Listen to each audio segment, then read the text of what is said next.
Right now, there are two options in society.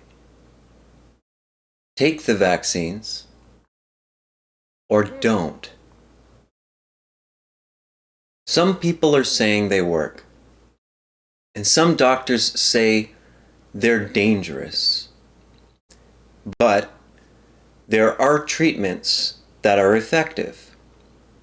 Now, I'm not qualified enough to know if they are or are not dangerous. But enough doctors and scientists are saying they are for me to consider their warnings seriously. Both groups, the unvaccinated and the vaccinated, are taking a risk. The people who get the vaccines are taking the risk that they might be dangerous. The people who don't get the vaccines are taking the risk that the treatments might not be effective, and the vaccines are the better option. Except the unvaccinated are taking on a second risk. They are taking the risk that they might not be treated at all. They might not be given that choice to see if any treatments work for them. There are two ways to view the unvaccinated.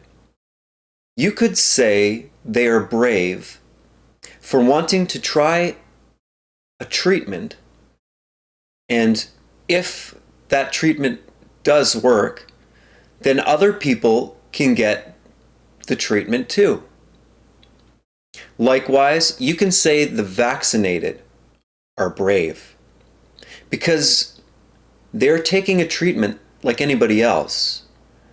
They're taking the risk that the vaccines do not work, or worse, that they might be dangerous. But if they do work and prove not to be dangerous, then other people can choose to take the vaccines too. If the vaccines do work, the vaccinated will be protected. And if the vaccines don't work, it would be good for the vaccinated to have other treatment options available to them. But if the vaccines are mandatory or enforced through coercion tactics, like you won't be able to live a normal life without proof of a vaccine, then one group is not being given a choice to accept the risk of their decision, to be vaccinated or unvaccinated. This is the other way to view the unvaccinated, as though they are stupid and are wrong, no matter what, and must be forced or coerced into doing what is right. Instead of viewing them as volunteers, like those who take the vaccine, people who are volunteering to try the treatment, to see if it works. Instead, they could be denied treatment and told the vaccine is the only acceptable choice, which of course means they really have no choice at all. Take the vaccine and you can travel and have your freedoms. Or, if you volunteer for the treatments instead, we might not even give them to you, and you won't be able to have your freedoms. You see, when you view the unvaccinated equally, the same as the vaccinated, as people who made a decision and took a risk just like everybody else, then it's obvious that to force people to vaccinate by making it mandatory or through coercion, by taking away their freedoms, is tyrannical and wrong. It doesn't just hurt the unvaccinated, it hurts the vaccinated by taking away the treatment options. So to end this video, I will share one treatment with you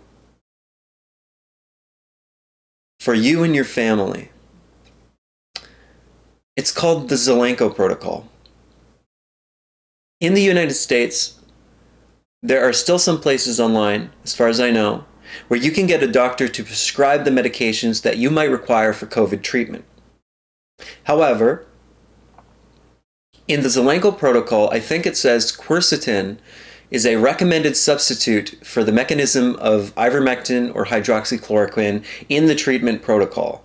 I believe it says it's not as powerful as the prescription medication, but if that's all you can get in your country or where you live, it's better than nothing. There are recommended dosages in this protocol for both prevention and treatment of COVID-19. I am not a doctor, nor am I qualified to know how effective or not effective this treatment is, but this is the one I think I'm going to try should I get sick. And as always, you can and should do your own research and make an informed decision. But this one's looking promising from everything I've been reading. So I put the link to the protocol below this video. Thank you for watching, and God bless.